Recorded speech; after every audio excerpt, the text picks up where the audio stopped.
Welcome to A Fine Time, The Nanny Revisited. This is a podcast about The Nanny, where we recap each episode and then discuss, sharing our own unique take on each episode. I'm Bernadette. And I'm Debbie. Today we're talking about episode 18, Sunday in the Park with Fran. As per usual, we are going to start with a brief summary of the episode. Maxwell and Cece have a new play opening on Broadway, and opening night is sold out thanks to Fran's large family. Hoping to receive good reviews, Cece sent gift baskets to all the critics in town. Meanwhile, Fran and Gracie are planning to go to the park, and Niles packed them a picnic comprised mainly of food from the non-functioning fridge. Cece notices that the gift basket sent to Frank Bradley has been returned. Gracie, as it turns out, is in the same arts and crafts class as Frank Bradley Jr. Cece takes matters into her own hands and invites Frank to accompany Fran and Gracie to the park, despite Gracie despising the little boy. Fran tries to appeal to Maxwell's sensibilities, only for Cece to get her way. Fran takes both Gracie and Frank to the park, and Frank is such a little terror that Fran resorts to hitting him with a baguette. Frank follows through on his threat to tell his father, who calls the Sheffield home to complain about Fran's unorthodox method of reprimanding Frank. Maxwell forces Fran to apologize, and things devolve from there. Chester bites Frank Bradley, who demands Chester be euthanized. Eventually, Maxwell finally comes to his senses and stands up for Fran and Gracie, showing the Bradleys the door. After opening night, Cece and Maxwell are convinced they are doomed, only to be pleasantly surprised. Frank Bradley was out with food poisoning, so the television producers turned to the common man for a review. Who was that common man? None other than Fran, who gave the show a very positive review. Maxwell is so relieved, he kisses Fran and thanks. The episode ends with the refrigerator repairman finally arriving, just after the final perishable has perished. Bernadette, do you want to add anything? No, I think we're good. All right, would you like to take us to scene 1? Yes, so we start out this episode in Maxwell's office. There is a sold out show, and, thank God Miss Fine has a large family, states Maxwell. Mm-hmm. um, Cece is saying, she sent gift baskets out to all of the critics, and, you know, Maxwell's like, oh, bribing them? That's a good idea, essentially. Fran walks into the office and, says how excited her family is to be invited to opening night. And then she lists out various food items her family would like, including 12 chickens. I didn't quite get the number of ribs. 2. And then there were like 2 kosher meals, right? Yes, 12 chicken dinners, 2 prime ribs, and 2 kosher meals, if it's not too much trouble. Mm-hmm. But Cece informs her there's no food. This is not a dining dinner show. Dinner theater. Yes. And she's like, no food. Fran's very surprised. And, and she's like, if you feed them, they will come. Um, but again, Cece, I can't recall. Do you have written down, Debbie, what prompts Niles. Niles? Yes. Mhm. I don't have it written down, but basically Cece says, well, if your family won't come without a feedback, I'd be happy to give them their money back and sell their tickets on the street. And then Oh, Niles goes ahead and says, I'll drop you off at your usual corner. exactly. Yes. Um, Again, in an attempt to kind of appease Fran or like get her a little more excited about the show now that she knows there's no food. They describe the show as a postmodern exploration of despair, to which that, of course, Fran's not too enthused by that. She says, um, despair and no food? What is this, my Weight Watchers meeting? So again, it's a pretty quick opening scene, I would say. It's just kind of primarily establishing that there's this opening night coming up. Both Maxwell and Cece are kind of at this point nervous about the turnout. Um, and Fran, her large family has been kind of roped into this, all without the promise of food. Is there anything you'd like to add to that scene, Debbie? No.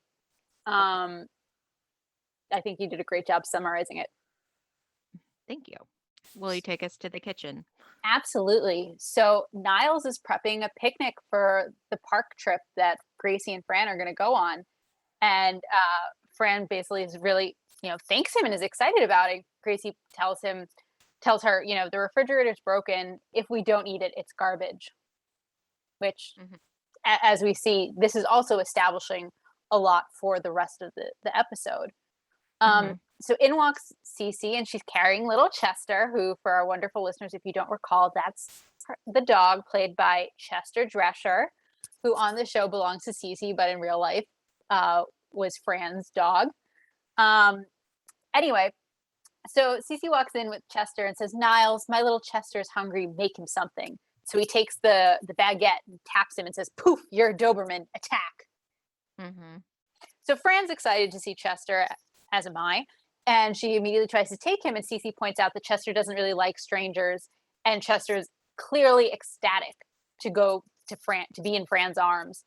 And Gracie says to Cece, "Cece, how come your dog hates you?" Which frankly I thought was an interesting way to address her. Like, I don't remember the kids addressing her as Cece instead of Miss Babcock, especially not from Gracie, who's the Oh, youngest. interesting. Mhm. Well, anyway, Cece, how come your dog hates you? And Niles jumps in, "Well, after all, he is a male." And Cece says, "Not for long." Fran Mhm. makes a snide comment to Niles about how Cece must get a group rate. Mhm. So this is the point at which Cece notices the gift basket in the kitchen, said that should have gone to Frank Bradley, and Niles says that it did, and it was returned with a snide note that he couldn't be bought, and if he could, he'd cost more than a tin of smoked oysters. So poor Gracie sticks her nose in and says that she knows Frank Bradley, that he's in her arts and crafts class. Mhm. Um, and they sort of figure out that that might be Frank Bradley Sr., the critic's son. And they figure that out by Gracie pointing out that Frank Bradley Jr. he said my ashtray was derivative. And Mhm. so Cece suggests, well, why don't you're going to the park? Why don't you take Frank? And Gracie tells her, because I hate him. He's a big bully. And points out that he makes fun of her and calls her names. And Cece tells her, sticks and stones can break my bones, but bad reviews will kill you. Mhm. And Gracie, rightfully tries to explain that I don't like him. I don't want to go with him. And Cece, makes the statement, if I had to like every one of my friends, I wouldn't have any. Mhm. And poor Gracie is feeling a lot of pressure from Cece, the adult. And Fran tries to intervene and say that Gracie doesn't play well under pressure. And Gracie adds, I'm shutting down. And well, Cece decides to take things into her own hands and looks for all the school crap that Fran's always bothering Maxwell with. And she finds a paper and says, oh, would this be on the PTA phone list? I literally laughed out loud I at that. it, it's The so pata. ridiculous because Mhm. everyone should know PTA because everyone at some Yeah. point was a student, right? Yeah. Mhm. Um. But she Anyway, the she pata phone list. exactly, and so Fran tells her that's PTA, Mother Hubbard. Well, Mhm. anyway, Cece calls and says something along the lines of, "Hi, Mr. Bradley. We haven't met, but your little Frank is in school with my little Gracie. Is in class with my little Gracie." And Mhm. Gracie just looks so terrified. "I'm not hers, am I?" And Fran Mhm. reassures her, "No, Angel, you don't shed your skin." Mhm. Well, anyway, so Cece explains it's such a lovely day. We were going to go to the park. We thought it would be nice for Frank to join us. And at the end of her conversation, she says, there is a brilliant theater critic by the name of Frank Bradley. You are? Like, anyway, so Mhm. as uh, Fran and Niles point out, Cece really knows how to kiss up, to suck up. And Niles points out that if she came with attachments, they wouldn't need the Hoover anymore. Mhm. Yeah. So, yeah, that was a lot. Sorry. No, no, no, you did a good job summarizing that scene. I don't have anything to add to it. All right. Would you like to take Although us? Oh, go um ahead. after Cece says if I had to like friends, all my friends, I wouldn't have any. Um Fran and Niles share a glance and say, "Flip you for it." Like, they kind of share they have a joke for that. They each have a joke for that, and I'm pretty sure most of us can come up with something, maybe not a Mhm. joke, but definitely a snide comment. Mhm. Indeed. So next we are in the living room and Fran and Gracie are trying to leave with the big picnic basket. Um, to try to escape before this goes any further, but Cece stops them in front of the door and she says that she, forbids them from Mhm. leaving. And Fran says, "Forbid? The F word?" And Gracie, because Brighton's sitting on the couch at this point, Gracie kind of turns to Brighton and is like, "That's the F word? What's the big deal?" Exactly. Which I thought was hilarious. Um, But again, there's kind of a standoff between Fran and Cece. They're arguing. Brighton suggests that they could handle this like adults, like wrestling. Yep. But Brighton. But essentially, Cece's like, well, Fran's like, what are you going to do? And Cece's like, well, I'm going to tell Maxwell. And Fran's like, not if I tell him first. So they kind of do a showdown and then make a run for it. Meanwhile, Fran shouts over her shoulder, instructing Brighton to interfere with Cece's progress. Yep. So Fran is able to run into the office. Now, Maxwell's on the phone, by the way. I don't know how you counted this scene, whether you consider it two different scenes or a continuation. I counted it as two different scenes, but you can take it as long as I can interject one thing before we get to the office. Okay. So in the standoff between Fran and Cece, Hmm. Cece makes this comment about, well, I was there when this child was born. Where were Oh yeah. you? And Fran responds, in high school. Hmm. I had to throw that in there. Go ahead, tell us what happens in the office. Yeah. Which is interesting as a side note, though, given how if she wasn't Gracie's 6, right? Yeah, And so obviously that's not accurate correct. because even if she was a senior in high school, let's say, and she was 18, 18 plus 6 is just 24, which we know is not Fran's age. Correct. But just as a side note, because I will definitely not remember to mention this in our future fun segment, um, Fran generally says she's 29, but there are other points where she says she's 23 or 21. Like her age is kind of, 25. yeah, Hmm. her age is kind of all over the map. Yeah, 25, a very important birthday. Yes, but I think as audience, as the audience, we know she was not actually in high school. Correct. Hmm. But this is one of those things where Fran is constantly, especially with regards to Cece, there are a number of comparisons that Fran makes, that Niles makes about how Fran is younger than Cece, if not significantly younger. Hmm. Anyway, go ahead. Yes, so Maxwell is on the phone. Um, Can't recall, is he talking directly to Mayor Giuliani or someone is telling him Mayor Giuliani is going? It's the And mayor. Yeah. okay. And so, Maxwell's delighted that he's coming, but asks that he leave the son at home. Uh, Fran, as I mentioned, makes it into the office first, and she like slams the door behind her and gets, blocks it with her body, and she thanks her thigh master for allowing her to have beaten Cece to the office. Yep. Um, Meanwhile, like Cece's banging on the door, and Fran's trying to get Maxwell essentially on her side by saying, can you tell Cece, or Miss Babcock that I'm in charge of the children?" Well, yes, yes, of course. And that, Gracie shouldn't have to play with someone she doesn't like. Oh, yeah, yeah, yeah.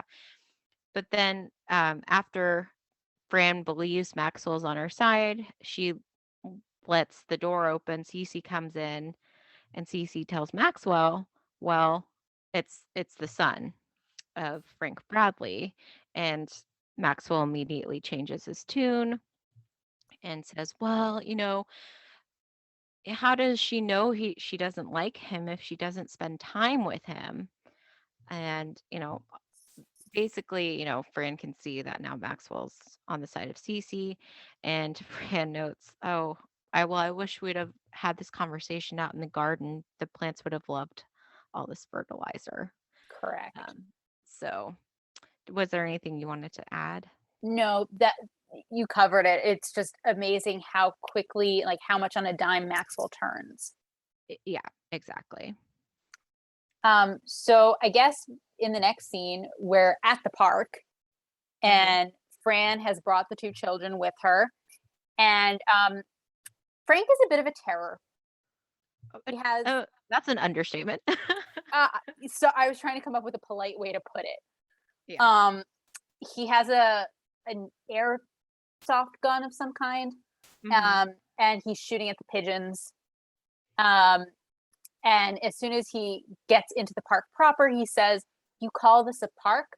I find it dull. The scenery is totally lacking in imagination." So anyway, Hmm. that's just I didn't do a good impersonation of him, but think of how snottily a child can say that, and that's this kid. Hmm. Yeah. Fran makes a joke about you can never have too many chins, um, or something like. I don't remember, but it was probably not a joke that would fly in 2021. Um, Yeah. It was, yeah. It was about more chins than the Chinese phone book, right. which, bleh. Thank you. But Yeah. to which Frank Jr. says, "That joke's so old, I heard it on the Flintstones," which, by the way, was a pale imitation of the Honeymooners. Hmm. So he then asks for some food to feed the squirrels, and Fran tells him, "You don't need food, just lie down and pretend that you're dead." He does not take that advice. Hmm. But we'll get back to what he does shortly. Fran sits down on a park bench next to a pregnant woman with a baby stroller, Hmm. and she starts and she says something about the kid. She Fran says to the woman that his father's a critic. It's hereditary, Hmm. and I wish I had written all of the exchange down, but Fran complains, "I didn't want him. Next thing I knew, he was on his way, and now I'm stuck with him." Hmm. And she complains about Mr. Bradley. Oh, that's the little boy's father. And then she complains about Mr. Sheffield, the little girl's father. "You call them both Hmm. Mister?" And she's like, "Well, I don't know them very well." She's like, "What?" And the woman's like, "Oh," the woman's really upset, like, because she's thinking Fran's a prostitute or who knows what. And Fran's like, Hmm. "Oh, you think we and they and me are there? No, please, honey, I'm the nanny." Hmm. Anyway, so the woman says, something like, "Well, maybe I should get a nanny." And Fran says to her, you really should, with one baby and another on the way." The woman adds, "And two more at home." And Fran says to her, "Oh, honey, you don't need a nanny. You need a hobby." Hmm. Meanwhile, Frank was terrorizing Gracie and Gracie's Hmm. doll. Originally, he was pulling on the doll's hair, and Fran tries to explain to him that there's no hair club for dolls.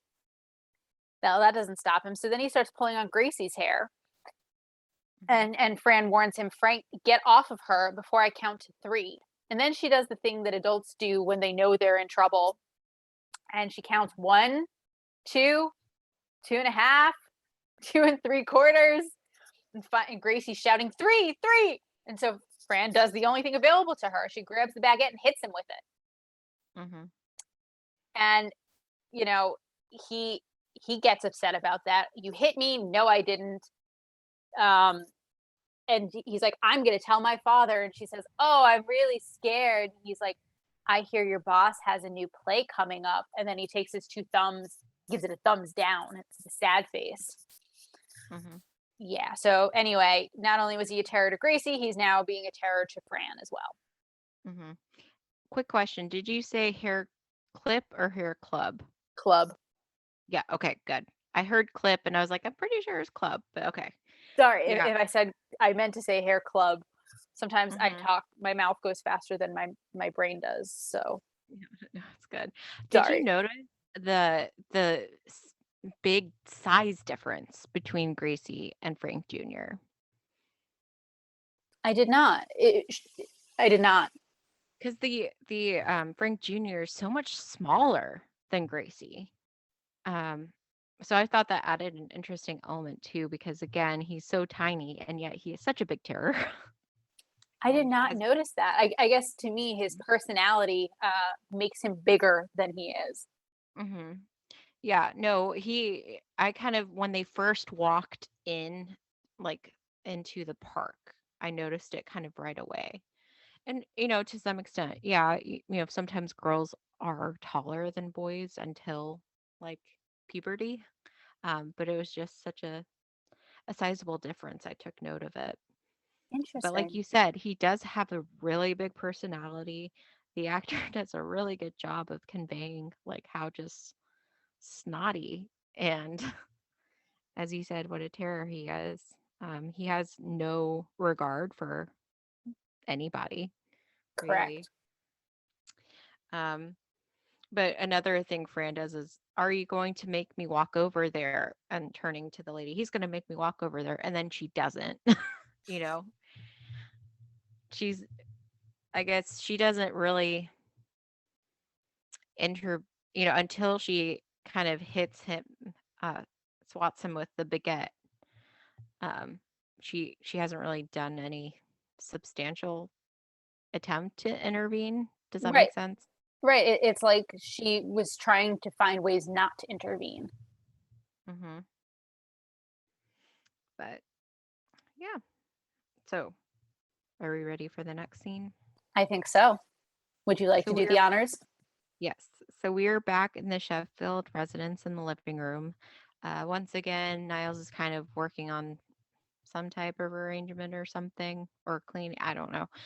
Maxwell walks in asking Niles where his yellow notepad is. Niles is like, "Well, where was the last place you had it?" And and of course, Maxwell at first complains. It's like, why does everybody always ask that? If I remember the last place I had it, I wouldn't be asking you. But then he has a light bulb moment and he's like, oh, yes, the mantle. And he goes over there, and sure enough, his yellow notepad's there. And he was like, oh, Niles, you're a genius. And um, Niles responds in his classic kind of dry tone. I'm so honored to be the wind beneath your wings. Exactly. hmm in the meantime, Fran and Gracie come home. They come through the front door. Maxwell asks how it went. Fran says, "Oh, we hit it off. We broke bread." Which, yes, Yes. technically yes, but um, Maxwell goes on and on and on about, oh, how it's so good that you took him out. There's a lot of jobs at stake here. All the crew. Um, Pops? Is that what they said? The door prop, the guy who props the doors. Mhm. Just it again, he's laying it on like thick. And of course, Fran in the meantime is just kind of like very uncomfortable. And the phone rings. And Maxwell's like, "Oh, I'm sure it's, Mr. Bradley thanking us. Probably He might calling to try to be trying steal to you steal away. you away." And Fran kind of mutters, "Oh, I might be available." Yep. And of course, immediately Maxwell uh, is told by Mr. Bradley about what occurred. And uh, Fran at first tries to make a run for it, Yep. but, but then, Maxwell stops her. And again, I feel like this is another example of the show using Gracie for physical humor, Hmm. uh, because Fran picks up Gracie underneath like the armpits, holds her out in front of her, and says, "You wouldn't hit uh the woman carrying your child, right?" Right. And kind of holds Gracie out like a shield. And um Maxwell calls her out, like, "You hit him with a baguette, and what have you been doing today?" And Fran's like, "Oh, it's been a very busy day. You got to be more specific." And essentially, Maxwell tells her, "Well, we're going to need to call them over and apologize." And Fran's like, "You want me to beg, grovel, completely debase myself?" And Cece, in the meantime, is also in this scene now. She's learned of everything and she's horrified. And Cece's like, "I don't think a gift basket will work this time. I may need to offer myself." And you can just imagine the reactions Niles and Fran had to that statement. Um, Niles said, might as well close the play now. exactly. Is there anything you want to add to that scene? Just a couple things. Right when they get home, Maxwell, I think it is, asks, how was the park? And starting the line of very vague answers Fran gives, she says, birds, trees, muggers, the usual. Mm-hmm. So that's one. Two, Cece's timing is great in the scene because she walks in just to hear that Fran hit a child, and she says, "Oh God, let it be Grace." Yes. And Mm-hmm. so when Maxwell, the third thing and the last thing I want to add to the scene is when Maxwell was asking about what happened, Gracie unhelpfully adds, she nailed him. Kapow! Mm-hmm. And and then Fran kind of shoos her off, like, "Stop trying to be helpful." Exactly, because that was definitely not helpful to the effort here in Fran's book. Mhm. Yes, indeed. So I think then we go into the kitchen. That is correct. So we're in the kitchen, and the three Sheffield children are sitting at the table, and uh, they want things from the fridge, and you know Niles is guarding the refrigerator door and trying to keep it closed to conserve the cool as long as possible while they wait for the repairman to arrive. Well, so he agrees to open the fridge and get one thing for each of them. I think it was Brighton wanted milk and Maggie wanted a yogurt.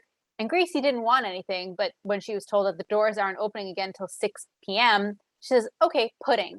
And so Niles opens the door and very quickly, and as he puts it, 2 seconds, his best ever, he grabbed milk, yogurt, and unfortunately not pudding, but cocktail onions. And Mhm. he tells Gracie, well, I'd make you a martini, but the ice is melted.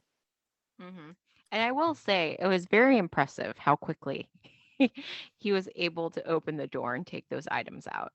Yes, but it also sort of makes me wonder who keeps individual milk cartons like that. Not me. I mean, I don't either. But like I I mean, as we'll see next in our discussion next week, they keep, what I'd call a normal size container of milk in their fridge. So it just seems weird to me Mhm. that this time they have individual milk cartons. Mhm. Um anyway, so Fran, as they're talking about this, Fran goes in and opens both doors, the fridge and the freezer, and she says something like, "Oh, it smells like something died in here." And Niles is very upset that she had the doors open. She says, "Okay, fine, I'll have a bagel." And so she goes to the bread box, and the kids start making fun of her. Get back, she's armed. Put the bagel down and step away from the bread box. Mhm. Things like that. And Fran, says to Niles, "This is all your fault, Niles. You had to pack that stupid baguette." And Niles throws in um, a statement that we hear often in the debate about guns in our country. Mhm. Baguettes don't hurt people, people hurt people, Mhm. um, which just seems kind of silly, particularly in this context. Um, yeah. Mhm. Well, I thought it was interesting too that it was Maggie who starts that commentary. She's the one who says, "Get back, she's armed," and then Brighton picks it up. Um, I don't know if that stood out to you at all or not. I couldn't remember which of the kids started it. I knew that it was Brighton who said, "Put the bagel down and step away from the bread box," Mhm. because he like cupped Yeah. his hands and you know. Mhm. Anyway, Yeah. Yeah. Um, do you want to add anything to that? that was kind of reminiscent of whenever I can't remember which episode number it was, but the episode with Gracie's imaginary friend where Fran, quote unquote, ate the friend and they all kind of teased Fran, about Mm-hmm. it. It seemed kind of similar to that to me. Interesting. Yeah, I can see that. Hmm. Yeah. I also had operation written down, and I can't remember now why. Does that ring a bell for that scene? It does not. Okay, we'll just move on. Okay. Would you like to take us to the next scene? Yes, so we are now in the living room. It's right before uh, Frank Bradley and Frank Bradley Jr. are set to arrive. Fran again is, going on and on to Maxwell about how, well, why should I have to apologize? I didn't do anything wrong. Um, you know, uh, so on and so forth. And Maxwell's essentially like, well, you're just gonna have to suck it up and lie, and like be nice, make believe that you're at a tax audit, Yeah, and then so Maxwell tells her if you really didn't do anything wrong, just smile, be charming and nice and lie through your teeth. And she says, "Oh, I'll pretend it's a tax audit." yeah. So Frank and Frank Jr. appear, of course. Frank Jr. immediately is just criticizing everything. Maxwell is like, "Oh, what a charming little snot I'm taught Hmm. about Frank Jr." And Fran, is like, "Well, I don't have the whole thing." She's edging around and, kind of also going back to, if I did something wrong, which I did not. And then she says, "I suppose I would be sorry." Correct. I have before that she said, "Mr. Bradley, things might have gotten a little out of hand at the park, and whoever's fault it was, not mine. I suppose I would be sorry." Mhm. Which is not an actual apology. No, Um, but at the same time, I believe that's when Chester comes in. not And quite. not quite. So, um, Maxwell says something like, "There you have it, a heartfelt apology," and Mr. Bradley says something like that he was less than thrilled with that, and he turns to his son. "What do you think, son? It left me cold, much like Robert Goulet in Cyrano." Mhm. And he says, "That's my boy. How fast they grow up. Soon they'll be closing plays and destroying careers." That's when Chester Mhm. comes in because he's called by Fran. Mhm. And of course Frank Jr. approaches Chester, looks at him, uh, says, "Oh, he's so small, beady eyes, ugly, like that one." And he's talking about Cece. Right? He says, "That dog's ugly. He's got beady little eyes, pointy little nose. It looks like her." And gestures Mhm. to Cece. And Mm. did you catch what Niles said to that? They come from the same litter? Pretty much, yeah. Yeah, yeah. Um, and then Niles is offering a finger sandwich to them. And meanwhile, Frank Jr. is just criticizing everything. Um, I think he says, "Ew, what idiot made these?" with regards to mhm, the finger sandwiches. And Niles says, yes. "I did. And they came from a real little boy." And then so like then and he says that with such glee, like from a little boy, like kind of the creepy um anyway, uh I believe So Fran you're turns going to need to, to help with, yeah, the context of this next one in terms of, because I think they offer to so uh Fran turns to Mr. Bradley and says, "Yes, finger sandwich, Mr. Bradley? A man like you deserves a good finger every now and then." yes, a nice finger every now and then, exactly. um and then Mr. Bradley Senior is picks up Chester and gets, or is looking at Chester and gets his finger bitten. Yep. And so he goes off and says how, how rude Fran is, and like that the dog needs to be muzzled.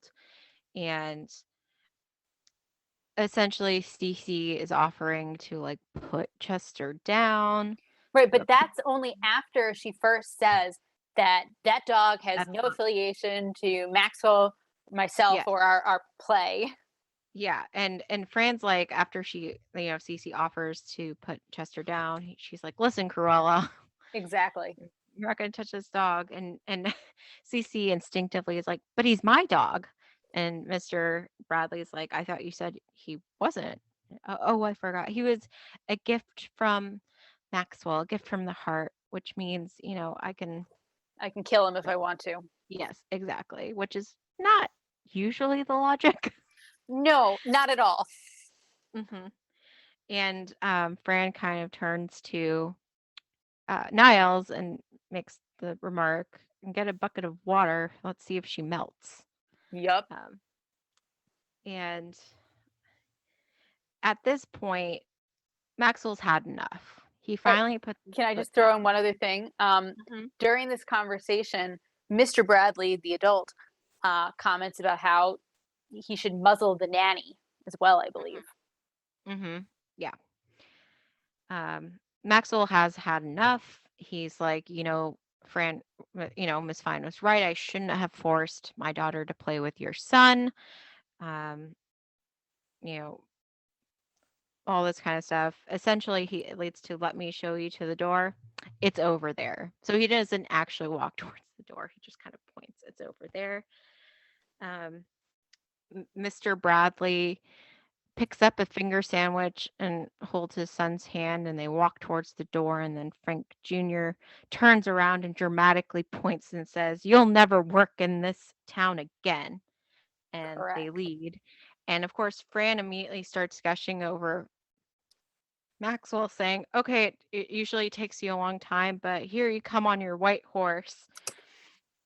And then she turns to Chester and is just like, again, gushing over him, like, "Oh my gosh, you're like Kevin Costner from The Bodyguard, except with a better haircut." So, yeah. Anything else you want to add to that? Let me see. So one thing I'd like to point out is that when Mr. Bradley comes in, um, he makes this comment, "I would have thought you'd be used to disasters by now. You've certainly produced enough of them." hmm So like you can see from from him where his kid gets it, right? Oh, yeah. Um, and I think the only other thing I want to add is that Chester came running because Fran called him after saying, "Well, I'd love to stay here and grovel. I have to walk the dog." And so she hmm scoops Chester up. And of course, Chester's thrilled to be with her. "Where do you want to go?" "Oh, Pomerania. I'll get my coat." hmm I enjoyed that. I really do enjoy the interactions between Fran and Chester. So that's all I have to add to that scene. Okay. Take us to opening night. So before I do that, my question for you is, do you know where this scene takes place? So it appears to be, again, it's after the show Correct. on opening night. Correct. I'm not sure what famous locale it is, but I'm assuming it is a famous locale. Yes, it is. That's why I was asking, and I didn't know if you would know it, so it's totally fine that you didn't. It's Sardi's restaurant. It's a very famous restaurant that is sort of across the street from, I believe, the Majestic Theater, and I believe Okay. so. It's in New York City. It's on West 44th Street, and it's known for the pictures on the walls. Anyway, Mhm. so we're at Sardi's, and as you said, it's opening night. It's after the show has already happened, and Cece and Maxwell are sitting at the bar, and they are basically trying to convince themselves that whatever else Frank Bradley is, he's a professional. He's not going to let his personal feelings get in the way. Cece's saying her stomach has been in knots all day, and in unison they say, "We're doomed." Mhm. Um, so finally the TV gets around to Critics Corner and they turn up the volume and we find out that Frank Bradley was out with food poisoning. Turns out it was that Mhm. the finger sandwich he took. And Cece's like, "I ate the finger sandwiches." Um, Mhm. so the TV crew with Frank Bradley out, they decide to go right to the common man. And guess who they interviewed? None other but Fran. Mhm. And Fran says, "I loved it. It was a masterpiece. Compelling, riveting, a complete enchantment. And then, the announcer person says something and she says, it was a perfect evening of theater, although adding a few stalls to the ladies' room wouldn't kill them. Hi, Ma. Hi, Daddy. Like she's like waving, Yeah, the when classic, "I'm on TV." exactly. Did you notice that Maxwell waved to her at the TV, like while she was Yeah, on the TV? I Anyway, did. so Maxwell, of course, Fran comments that she thought the bar's TV there's something wrong with the TV because she sounded so nasal. Uh-huh. There's nothing wrong with her TV. Anyway, Maxwell was so grateful for the review Fran gave that he gave her a kiss right on the lips. Oh, yeah, like a big old Mhm. like, it wasn't a peck. No, it was not. Um, I believe, and Bernadette, please tell me if I'm wrong, but this is the first time Maxwell has kissed Fran. I believe so. Okay. Lovely listeners, please tell us if we're overlooking something obvious. I don't think we are. But this is the first time uh, that Maxwell kisses her. And she said she's clearly sort of dazed by it, if you will. Mhm, She, anytime, Mr. Sheffield, really, anytime is her mhm. response. Um, And meanwhile, Cece's, like, in the middle, yep. looking on, horrified. I Yeah. will note too, earlier, before the TV show starts, um, I believe, you know, Fran's like, "Oh, don't worry, it was great," and Maxwell's like, "Well, why did you leave then?" And she's like, "Oh, nature called." Yeah. And then Yeah. that's the first time she mentions, like, if a few more bathrooms wouldn't hurt, which is Right. true. Two Like, it's stalls, 600 women. yeah, Yeah, the yeah, numbers are not on we're not on her side on that one. yeah. So yeah, we get the I believe it is their first kiss. Thank you. And like I said, it was not a peck. It No, was it like was not. news, like, when people say, "Oh, I'm so happy I could kiss you." It was like that kind of feeling to it, right? Right. Like, just he could, because he grabs her like face He does. and brings her to him. For the record, I you probably just did the same thing, but I googled to make sure that I was not missing something. Maxwell and Fran's first kiss, and it is this episode. So Yeah. Mhm. good. I'm glad we're all on the same page because that would have bothered me. Um, Yeah. the one other thing I'll mention that I sort of gave short shift to um, was, you know, we have the adults over at the bar, and then in a booth are the kids, and they kind of are like looking around at the walls, which are covered in these like caricatures of famous people, and they're like, I thought these were supposed to be famous people, and they Mhm. read off a couple of names who are very well known to, I'd say the adults, not to Mhm. them. Mhm. We'll go through who they were in our notable New Yorkers shtick. Yeah. So, Yes. So then we are in the kitchen, and Niles is throwing away the last of the perishable. He says it's official, the final perishable has perished. And right then you hear a knock at the door. It's the repairman, just in time. Who you gonna call? And then in enters Dan Aykroyd playing the repairman. yep, And I couldn't quite catch the first part of it. Is it Frostbuster? Frostbusters. Yep, Okay. Um, but he's like very exaggerated in some, as a repairman. Um, Niles points out it's a sub-zero fridge. The repairman opens it. And it's like not anymore. And then he crouches down to start working on it, and you have the classic plumber's butt yep, where the crack. And so Niles and Fran are kind of just cracking jokes, ha ha. right. you know, um, there's something. Oh, he's like, it looks like it could be cracked, and they're like, oh, there's the gap, and all that kind of stuff. So it's like a Correct. very, very quick scene, um, and just wrapping up the whole fridge line. in the episode. Right. Yeah, you're right. There's a line of jokes about um his behind hanging out. Exactly. Not sure how else to phrase that. Yeah. And that's really the last substantive scene for the show, And right? then, yeah. And are you going to just mention I was going to that? let you do it, but I could do it if you Okay. want. Well, I mean, as you mentioned, sometimes during the credits we get an additional scene. On like maybe two occasions, we got a blooper. Right. This time we get from presumably the taping of this episode at the end where Fran is introducing Dan Aykroyd to the audience. Like, oh, and then I would kiss him on both of his cheeks. And he Yeah, comes out and the audience is clapping, all the cast is clapping, and then music gets turned on and Fran and Dan Aykroyd start dancing together and the other cast members are kind of dancing around as well. exactly. Yeah. A man So she'd out of happily kiss on both cheeks any day, I think is Yes. what she And so says. do you happen to know what Fran Drescher's connection is with Dan Aykroyd? I do not. I just assumed they were friends. Yeah. I mean, I just wasn't sure if there was more of a story behind that friendship, but yeah. So that is the episode. Yeah.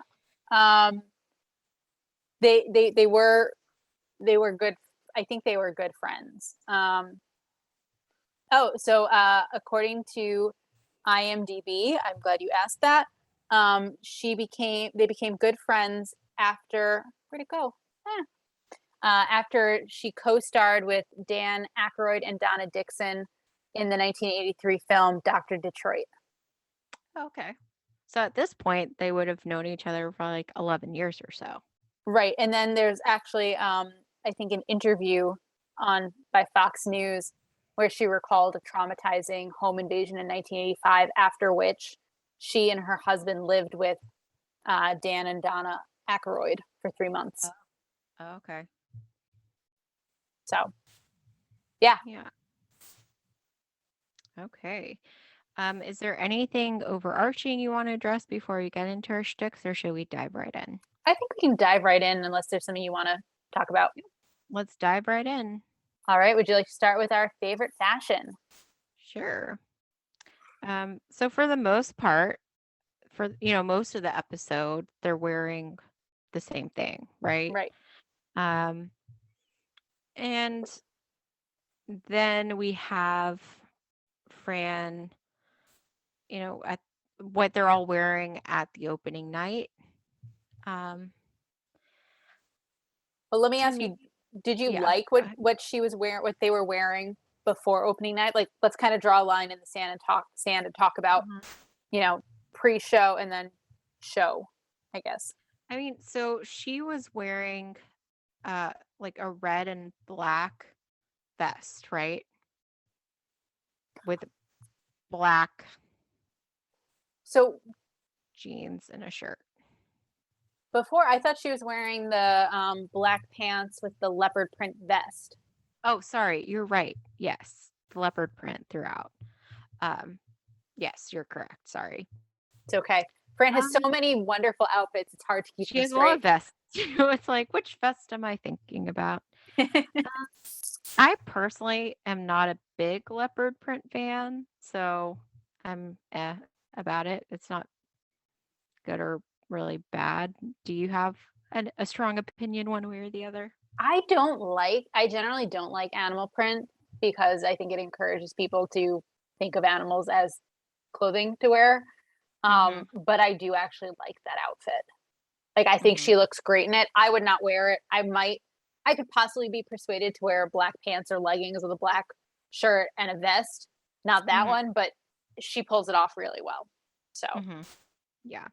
Now, Maxwell, for most of the episode, is wearing like a green vest slash jacket and purple pants. Is that correct? that sounds right. I'm not gonna lie, his uniform does not catch my eye as well as Fran's does. So Yeah, that's fair. I just thought that it was an interesting color combination of like green and purple. hmm, he wears some less than flattering things throughout the series. So Yeah, yeah. Um, Now the dress Fran wears to opening night is very colorful yes, and shiny. sparkly. Yes. Yes. Not really my style, but Again, it's one of those things. I think she looks phenomenal in it. yeah. I I probably mean, wouldn't she wear could it. pull off a lot of stuff. Yes. Hmm. So for those of you who haven't watched this episode recently, as Bernadette put it, she's wearing this very sequiny, multicolored dress, and it sort of has like it has a thinnish strap over her shoulders, and she's wearing these long black gloves with it. Hmm. So I just wanted to mention the gloves. Um, Maxwell for opening night is wearing a tux, as is Hmm. Niles. Yeah. And then the last scene in the kitchen, Fran is wearing, um, is it, why can't I think of the word? Yeah, I'm curious how you're going to describe it because it's Because it's kind of interesting. color blocked at the very top, like Correct. right up, like right under the bust line up. And it's like velvet It's or something that sounds something believable. similar to velvet. Um, she pulls it off. But again, it kind of also made me think 90s, if that makes sense. Interesting. So the I didn't notice the fabric of the shirt, but I Hmm. did notice the color block. The part of this outfit that I don't like, and I don't think she pulls off that well, is the skirt. Because so the color block top, as you put it, has red and black, or like a navy blue, a lighter blue, white, and then like a sky blue, yellow. It has like tan, but then the skirt is red, and it's like this very high waisted skirt, like Hmm. artificially high waisted, if that makes sense. Like the Well, yeah, skirt 'cause comes it's almost up to the bust, right? exactly. That's what I don't like about it. Hmm. Like if the skirt had come up to her natural waist, I would have been totally fine and would have liked this outfit. But that skirt just I do not like. Hmm. That's fair. So yeah. What about what Cece wore either before opening night or for opening night?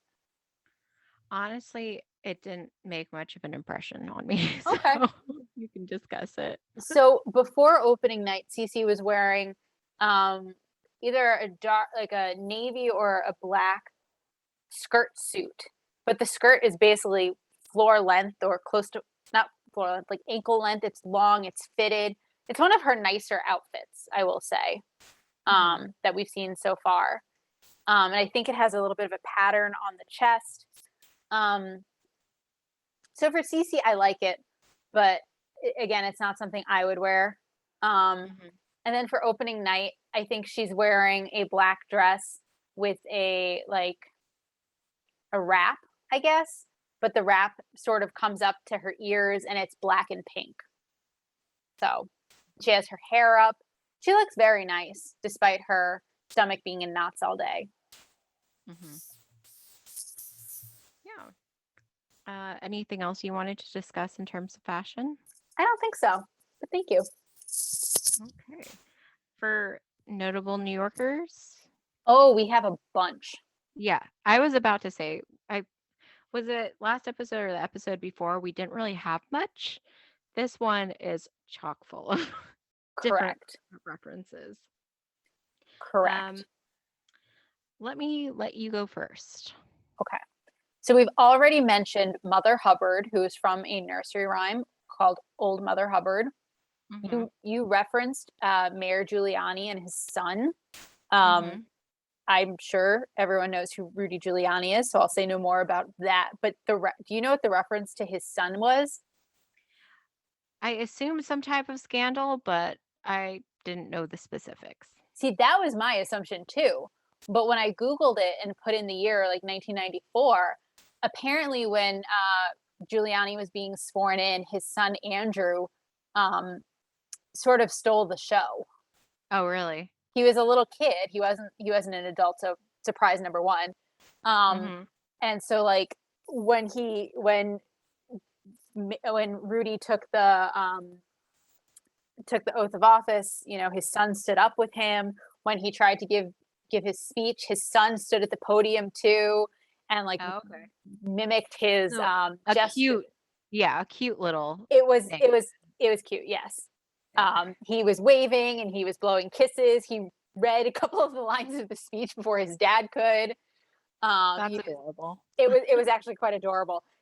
He copied his father's gestures. It was actually quite cute. But you could also see why you wouldn't want to.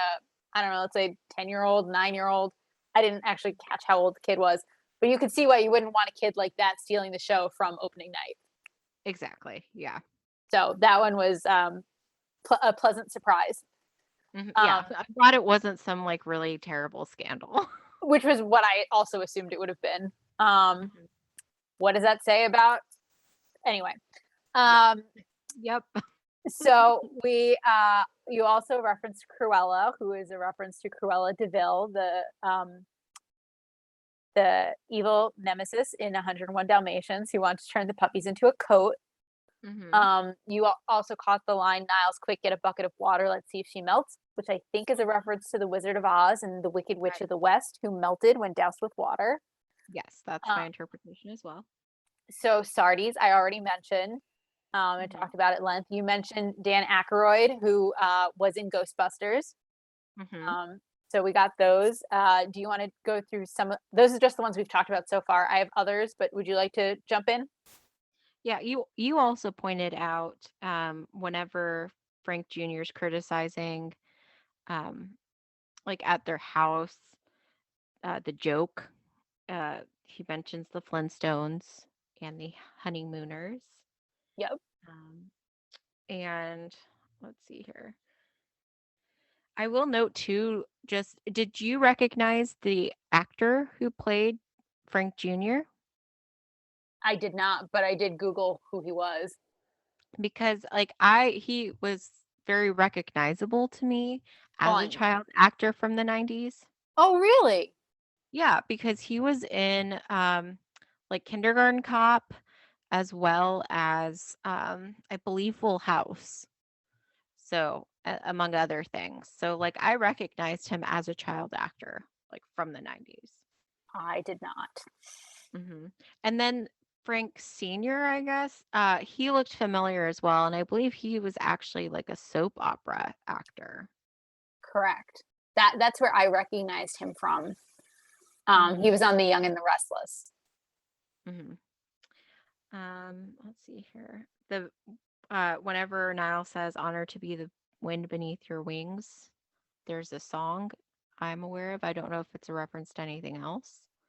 Oh, that's what I thought too. Because that's like,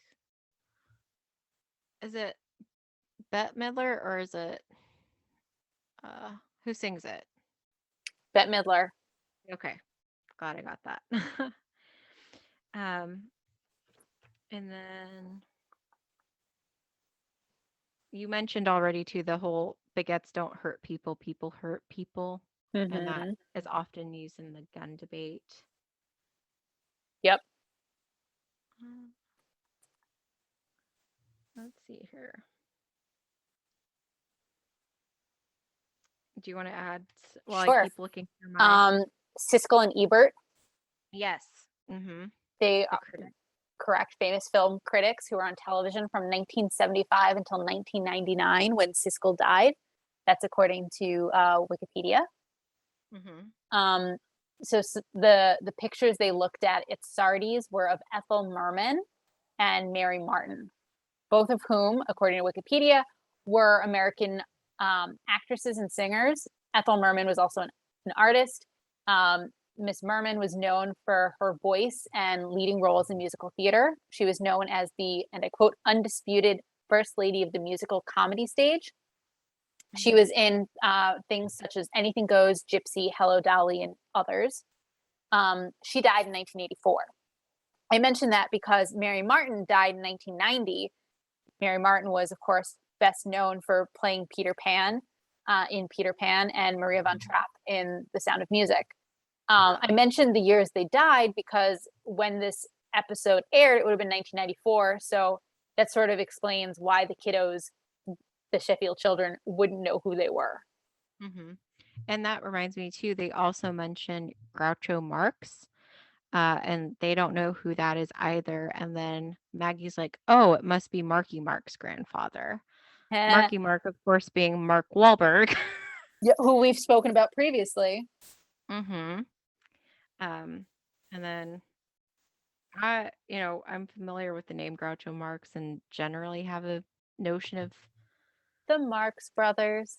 yes. But yeah. So the names Ethel Merman and Mary Martin didn't ring a bell to me either right away. I don't know. Did you already know I who knew the they were? names, and I knew Mary Martin and Peter Pan because there is an episode, season 2 or 3, where Fran compares herself to Mary Martin. Oh, okay. I won't give it the context, other than when we talk about next week's show, I will reference that episode again. So, Mm-hmm. And again, there's several references to Ghostbusters when Dan Aykroyd is present. correct. Like who you're gonna call? Frostbusters. Oh yeah, Kevin Costner and The Bodyguard were also mentioned. As was Robert Goulet and Cyrano. Now, whenever Frank Jr. turns and says, "You'll never work in this town again," I feel like that's like a very common phrase.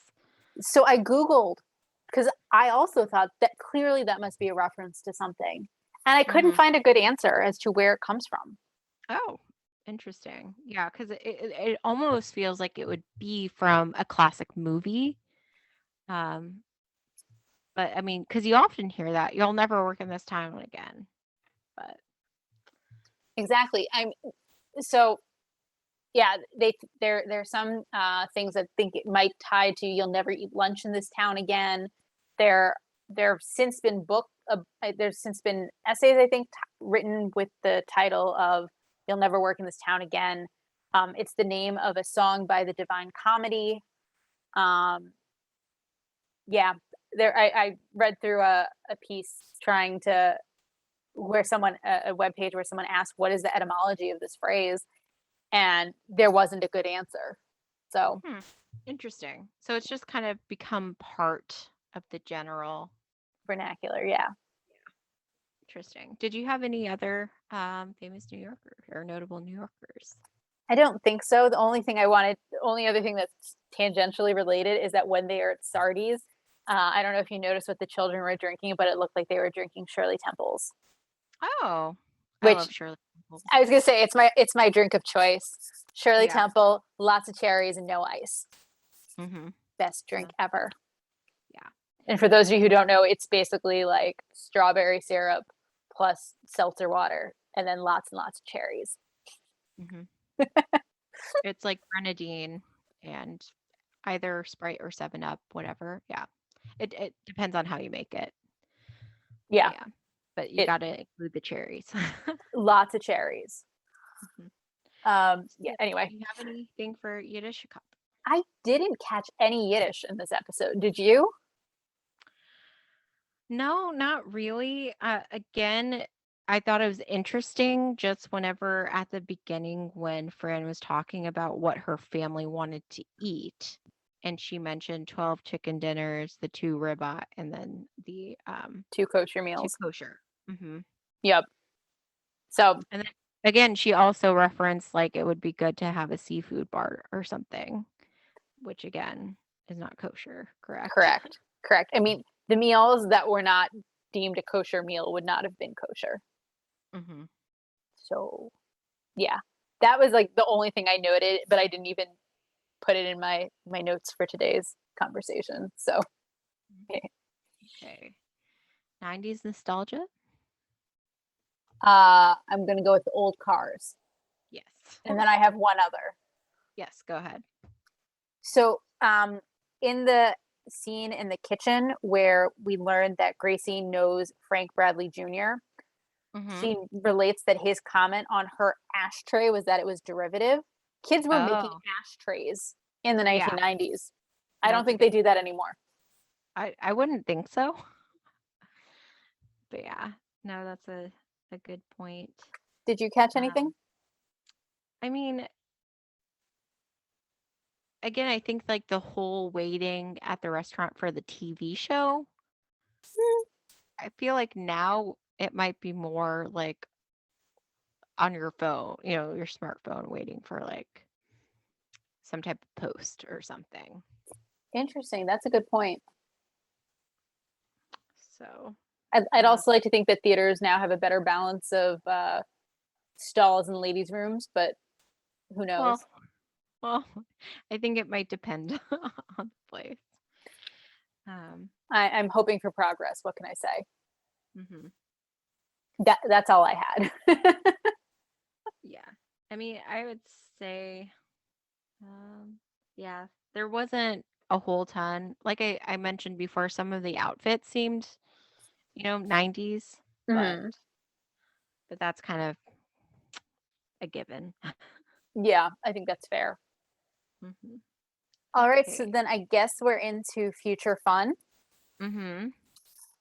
So in the kitchen, when we have Cece saying that Chester will only be a male, but not for long, he's not actually neutered, or if he is, they didn't do it properly because he fathers puppies, um, or at least he impregnates another dog Mhm. in the episode "The Taxman Cometh." Um, in the scene where when Maxwell finds out that about what exactly what happened at the park, Fran he says something about staying calm, and Fran says, "Yes, you're entering those dangerous heart attack years." Someone, I will not say who, has a heart attack in season 4. Mm. Um, this is not so we saw that Fran gave Maxwell's show, a very positive review. This is not the only hit that Maxwell has. He wins a number of Tonys later on for a play titled The Widower. Mm. We'll talk more about that in, I believe, season 5.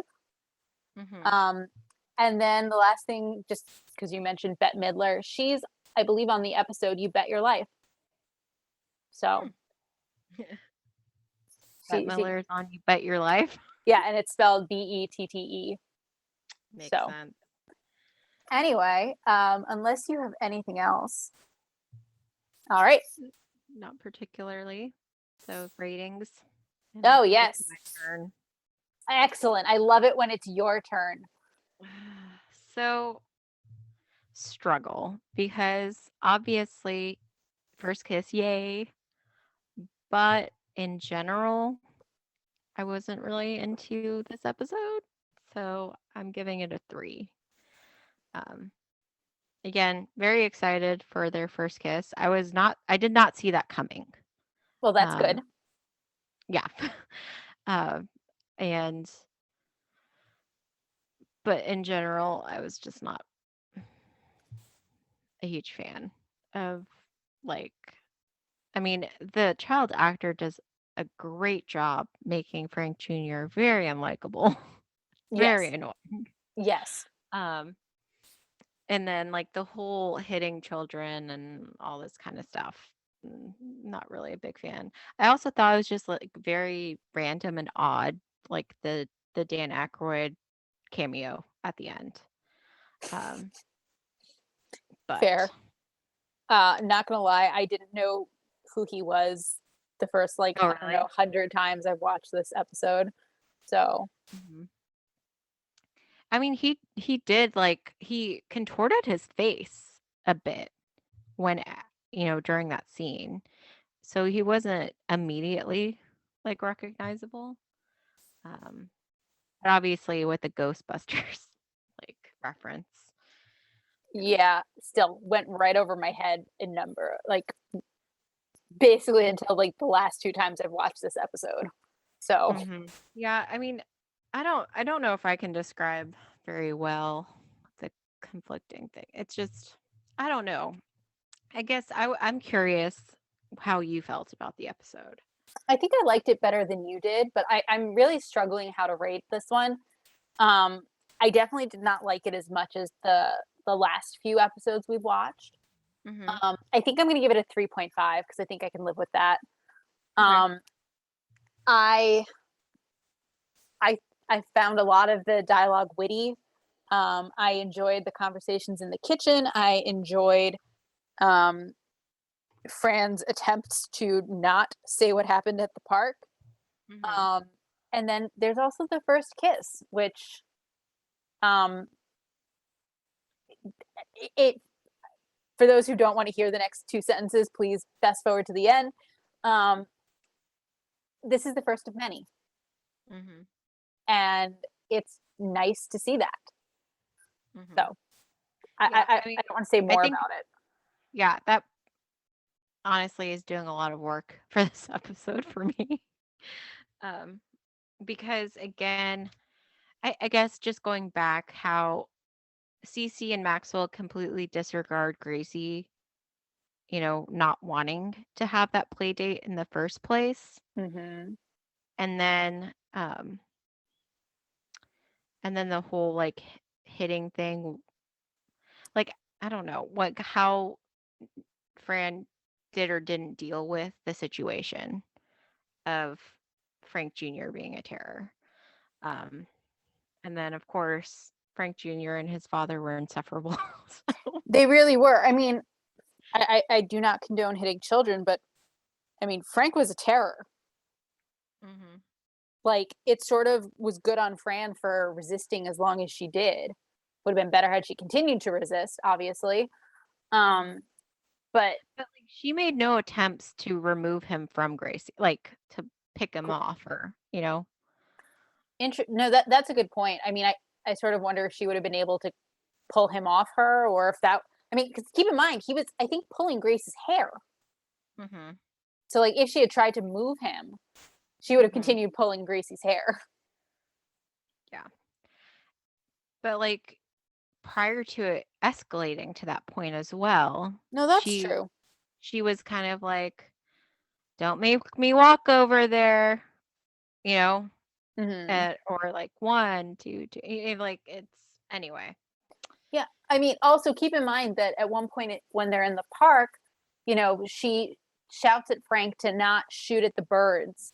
And so hmm then he immediately turns around and shoots at her and gets her hmm right in the head. Yeah. And to And which she says, "Good boy." but what are your thoughts of Fran insisting she did nothing wrong? That's a tough question. I mean, obviously don't hit children, right? Yeah. Yeah.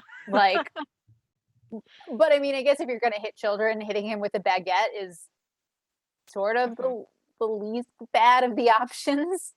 hmm Um, but still not great. Um, hmm I want to unequivocally say, do not hit children. Yeah. Um, can I say that again? Because I don't want anyone Yeah. being like, Debbie thinks Don't you should. hit children. Yeah, don't hit children. But also on the other hand, it's sort of like she was forced into a situation that she shouldn't have been put in, hmm right? Like, Cece should not have gotten involved with getting little Frank to go with them to the park. Point one. Point two, Maxwell definitely should have backed Fran and Gracie, more importantly. Like, Yeah. Gracie says, "I hate him." Yeah. Like, And that he's a bully. and he's mean. He's a jerk. Like, why Yeah. would anyone want their kid to spend time with someone who belittles And them? honestly, I don't see how Cece and Maxwell thought it was a good idea in the first place, knowing, first of all, they're familiar with the father Correct. and his temperament, and then just based off of what Gracie was saying about the son, like, why do you think it's a good idea to have a play date? Right. I Um, mean, they're totally putting their own professional interests over Grace's happiness, mhm. which is inappropriate. And again, Cece's comment of like, she hit a child, please let it be Grace. Like, that's terrible. That is terrible. I mean, I will also point out that it is unusual that throughout this episode, Cece has known Gracie's name. hmm Yeah. Well, because she's a means to an end. Correct, but like let's be fair. We've talked about this at length that Cece has a crush on Maxwell, to put it Mhm. nicely, right? Um, Cece constantly could see the children as a means to an end. Like, Mhm. if she were on good terms with the kids, she might be more attractive to Maxwell. She could fill the mother role to the kids, also being more attractive to Maxwell. Like, and yet she can't learn their names. Mhm. You know, just because we're talking about this, there's an episode in season, I think it's 5, unless I don't think I'm confusing my episodes, but in season 5, um, Niles convinces Cece there's a fourth child. Oh my goodness. Little Sydney, her favorite. Oh jeez. I mean, it devolves from there. I won't go into the many jokes that come from that. But Mhm. I mean, Niall, she can't even remember how many children there are. At Yeah. multiple times, she refers to the kids by the wrong name. She calls Gracie Lacey at one point. She calls Brighton Burton. Um, Mhm. she calls Maggie. I don't remember what she calls Maggie. But there's definitely an episode where someone calls. I think we might have seen it already, where someone calls on the wrong line, and Cece answers in the office and says, "Oh, there's no Maggie here." Mhm. You know, she can't remember the children's names, Mhm. but here she's remembered Grace's name the entire time. And it's my Gracie. Exactly. Mhm. And Gracie's very thankful that she's not hers. Mhm. So yeah. What do you back to your original question? Like, how do you think Fran should have handled that? I take it intervene sooner. Yeah, I mean, again, I don't I don't think I have the perfect solution. Um, because obviously I'm not there and stuff, but I would say trying to as soon as I see that, yeah, he actually is a little like he is like physically messing with Gracie to end it right then, like end the play date. Be Hmm. like, we're going right now and try to like physically separate, like have Gracie come over somewhere away Hmm. from him.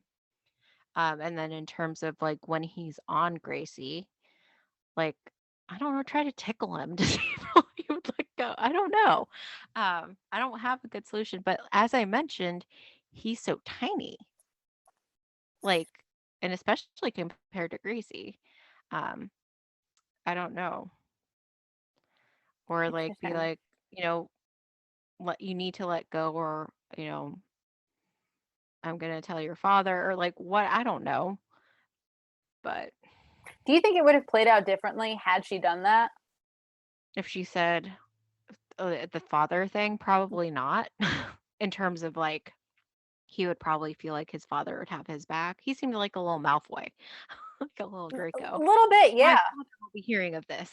Exactly. No, that's Uh, an excellent comparison. mhm. Um, yeah. Now that I think of it more, it's like I just imagine Lucius Malfoy and Draco Malfoy just like storming out of the Sheffield residence. Yeah. I mean, that little kid definitely had never been punished before. No one had ever Mhm. told him no before. Um, Mhm. yeah. Yeah, and again, so like I couldn't say for certain because I don't know how he'd react to certain things, but it seemed like Fran just didn't. There were other things she could have done first, if that makes sense. And again, don't hit children. Right. Don't hit children. Maybe she could have used the baguette for good, right? She could have been like, "Hey guys, why don't we have a snack? Frankie, Yeah, yeah. go get Let's a have our snack." picnic. You sit over here. You sit way over here. Right. Maybe that would have been a better plan than whacking Hmm. him with the baguette. Yeah. Yeah. Actually, there is. I don't think we talk about this. There is some bread humor when Fran's trying to defend herself that she couldn't that you couldn't injure someone with a baguette unless it's stale or sourdough Oh, or yeah, yeah. a crouton Mhm. aimed at the Adam's apple or something like that. Mhm. Totally ridiculous. Yeah. Anyway, bottom line, don't hit children. Yes. And don't be a jerk. Like, just you don't wanna be the Franks either. Correct. You don't want to be Frank Bradley. It's not a Yes, good look. exactly. All right. Well, that's all we have for you today. We hope you had a fine time with us as we revisited The Nanny. Join us next week when we'll be discussing episode 19, The Gym Teacher. If you would like to reach us on social media, you can find us on Twitter at Nanny Revisited. You can also send us email at afinetimenannyrevisited@gmail.com. Have a great week.